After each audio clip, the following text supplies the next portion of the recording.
ஊடக நண்பர்கள் அனைவரும் வணக்கம். இந்த படத்தில் பணியாற்றிய என்னுடைய இயக்குனர் இது முதல்ல உன்னைய பற்றி நான் சொல்லிக்கிறேன்.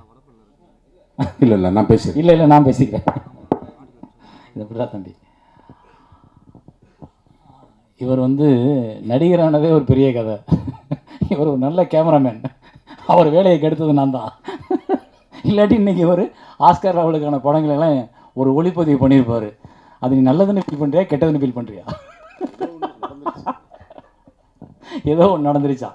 எங்கள் ஊருக்கு பக்கத்து ஊர், ஒரே ஊருக்காரங்க. ஆனால் இவர் சினிமாவில் பாரதிதாசார் யூனிட்டில் உள்ளே இருந்தார். நான் பாரதிதாசார் யூனிட்டோட வெளியிலேருந்து பார்க்குறாள். அங்கே வெளியிலேருந்து படம் பார்க்கும்போது எனக்கு திடீர்னு ஒரு கேரக்டர் மட்டும் இடையில ஒரு டைலாக்கை பேசிட்டு போகும். ஆனால் இந்த குரல் வித்தியாசமாக இருக்கேன் அப்படின்னு பார்ப்பேன். வேதம் போகுதுலனா ஏய் அப்படின்னு சொல்லி ஒரு டைலாக்கு. அந்த டைலாக்லாம் நான் நடித்து காமிப்பேன். இந்த டைலாக் அருமையாக ஒருத்தர் பேசியிருந்தார் அப்படின்னு. ஆனால் நான் படம் பண்ணும்போது அவரை பற்றி விசாரிக்கும் போது அப்போ தான் சொல்கிறாங்க, அவர் இளவரசுப்பா, நம்ம மலைச்சாமி ஐயாரில் அவர் பையன் எம்எல்ஏ, அவர் அப்பா எம்எல்ஏ சாணிப்பட்டி. ஆட இவர் நம்ம ஊருக்காரர் அப்படின்னா அப்படின்னு அவரை பிடிச்சி இவரை கொண்டு பொற்காலம் படத்தில் ஃபஸ்ட்டு ஒரு பெரிய கேரக்டர் இல்லைண்ணே, பெரிய கேரக்டர். ஆமாம் பெரிய கேரக்டர். சொல்ல மாட்டேன், வா நான் இன்னும் திறக்கவே இல்லையே. அப்போ இருந்து இப்போ வரைக்கும் என்னோடய எல்லா படங்கள்லையும் ஏதாவது ஒரு கேரக்டரில் இளவரசண்ண, விஜயகுமார் சார் இவங்கெல்லாம் இருந்தால் எனக்கு ரொம்ப ஹாப்பியாக ஃபீல் பண்ணுவேன். அப்படி ஒரு கேரக்டர்ஸ் இவங்களோட எனக்கு பந்தம்.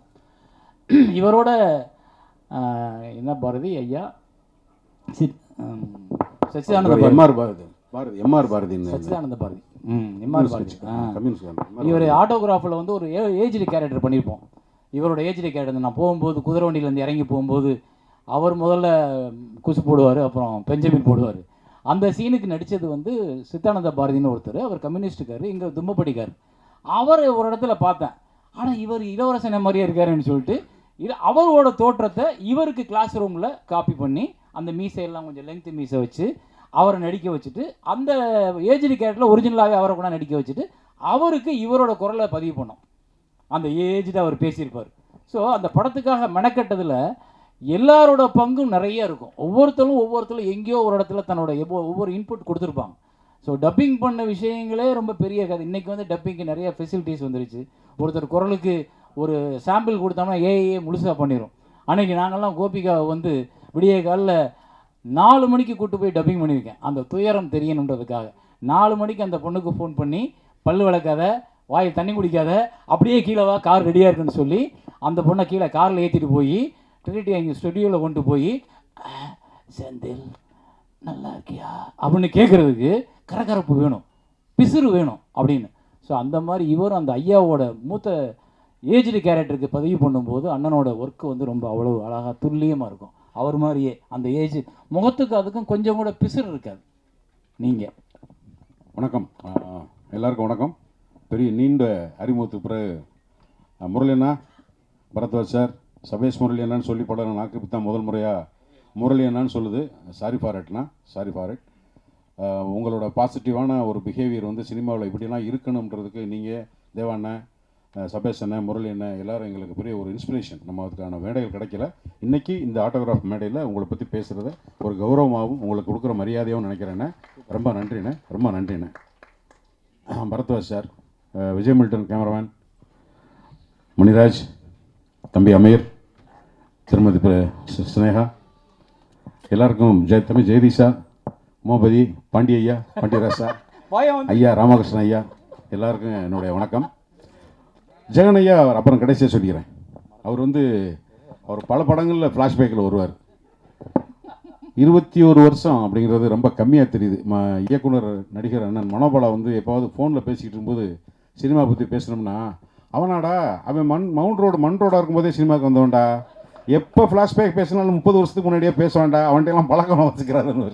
இப்போ காலம் நம்மளை கூடாது எங்கே விட்டுச்சுன்னா ஆரம்பித்தா ஒரு 15 வருஷத்துக்கு பின்னாடி தான் பேச வேண்டியிருக்கு. அப்புறம் சொல்லுவார், ஏன்டா நம்ம ரொம்ப நாள் உயிரோடு இருக்கோமோ அப்படின்னு. அதெல்லாம் இப்போ எனக்கு இந்த படத்தை 21 வருஷம்னு ஞாபகம் வந்தது. இந்த படம் சின்னாலப்பட்டியில் தேவாங்கர் ஹைஸ்கூலில் தான் ஷூட்டிங் எனக்கு ஞாபகத்துறது. சாம்பசிவம்னு மேனேஜரு, நமஸ்காரம் சரவணன் 2 பேர் இத்தனாம் தேதி கிளம்பி வந்துருங்க. நாங்கள் இன்றைக்கி நைட்டு ட்ரெயின். காலையில் எனக்கு ராஜகமல் ப்ரொடக்ஷன்ஸ்லேருந்து சிவாஜின்னு சொல்லி சந்தான பாரு சார் பிரதர், டேய் நாளைக்கு ஒரு நாளைக்கு நீ அவைலபிளாக இருக்கியாடா, ராஜகமல் ப்ரொடக்ஷனில் சண்டியர் படம் எடுக்கிறாங்கடா. விருமாண்டியோட ஒரிஜினல் பேர் சண்டியர். அதில் ஒரு போலீஸ்காரன் கேட்டா பெய்க்காமன்னு ஒரு நாள் வந்துரு, நான் கமல்கிட்ட பேசிட்டேன், கமலோட ஓகேன்ட்டாரு, நீ வந்துருனாரு. சரின்னு ஃபோனை வச்சுட்டு டக்குன்னு மனசுக்குள்ள ஒரு பெரிய அச்சுறுத்தல் வந்துச்சு. நீ போய் கமலஹாசன் படத்தில் கமலஹாசன் டைரக்ஷன் நடிக்கிறாளா, பேசாமல் வண்டியாடுறா ஏதாவது போய் சொல்லிட்டு. ஒன்றுமே கேட்கல, கொஞ்சம் கூட சபலம் இல்லாமல் சிவாஜிக்கு ஃபோன் பண்ணி, இல்லை சேரன் ஒத்துக்கிற மாட்டேன், பட்ட பேசவும் இல்லை, நமஸ்காரம் சரவண்ட கேட்கவும் இல்லை, சாம்பசிட்டு சொல்லவும் இல்லை, கன்ஃபார்மில் நம்மளால் நடிக்க முடியாதுன்னு சொல்லி சத்தமெல்லாம் போயிட்டேன். முதல் நாள் போன அன்றைக்கி நான் வாத்தியார் வந்து கிளாஸில் அந்த பிள்ளையை அடிச்சுட்டு அது அதுக்கப்புறம் போய் அந்த பொண்ணுப்படியை வந்து மலையில் நனையணும், தண்ணி நீட்டணும், அதை எடுக்கணும். அங்கே வந்து சைக்கிளில் வந்து எங்கள் ஊர்லலாம் நானும் சில சேரணும் நான் மேலூர் வடக்கு மேலூர் தெற்கு சைக்கிளில் இந்த உரப்படி சாக்கு இருக்கும், அதில் தான் பைக்கெடு செஞ்சு எல்லோரும் ஸ்கூலுக்கு வர்றது வழக்கம். தூக்கு சட்டின்னு தான் சொல்லுவோம், தூக்குவாளின்னு சொல்ல தெரியாது. டிஃபன் கேரியர்லாம் சென்னைக்கு வந்து நாங்கள் சினிமாவில் சேர்ந்ததுக்கப்புறம் கற்றுக்கிட்ட வார்த்தை. தூக்குவாளி, தூக்கு போனி, தூக்கு சட்டி எல்லாத்தையும் வரிசையாக நுப்பாட்டி எடுத்துக்கிட்டு இருக்காப்புல. அந்த கையில் அடிக்கிற மாதிரி மழை தண்ணி எடுத்துக்கு. சின்னாலப்பட்டி ஊரில் எப்போவுமே தண்ணி பஞ்சம் தலைவரிச்சாடுற ஊர்.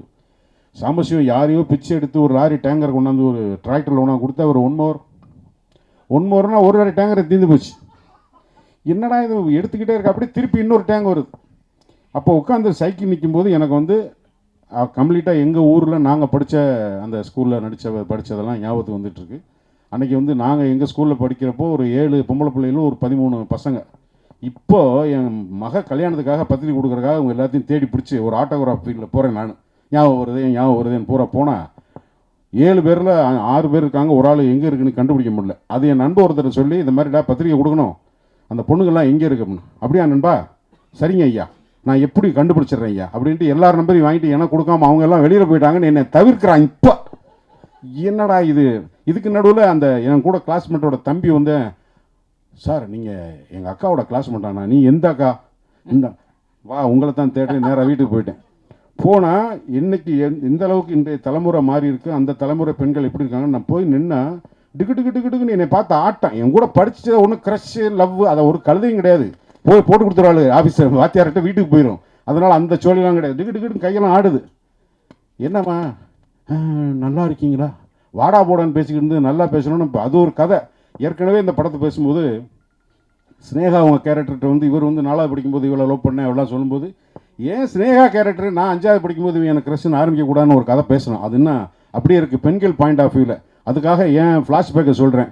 அதில் ஒருத்தனை போய் சந்திக்கும் போது அவன் எப்படின்னா, யானை எவ்வாறு இனப்பெருக்கம் செய்கிறது வாத்தியார் கேட்குறார். நாங்களாம் 6வதுல படிக்கும்போது, யானை மரத்திலேறி முட்டையிட்டு அடைகாத்து குஞ்சு பொரிக்கும்.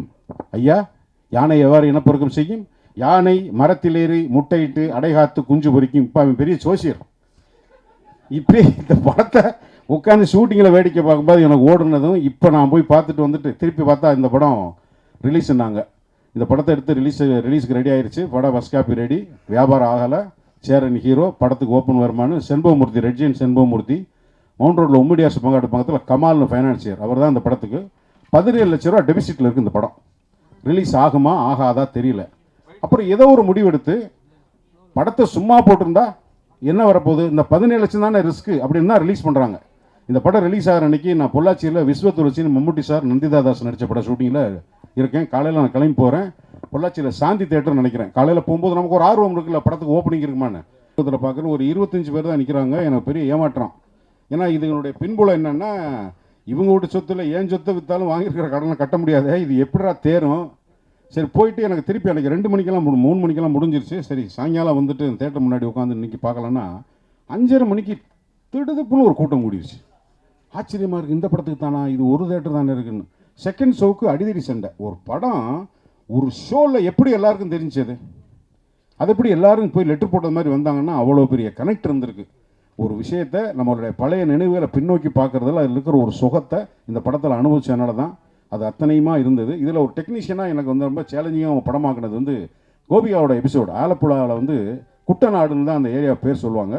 அது போக்குவரத்தை வந்து தண்ணியில் தான் இருக்கும். ரோடு நீர்வழி போக்குவரத்து, நிலவழி சாலையே கிடையாது.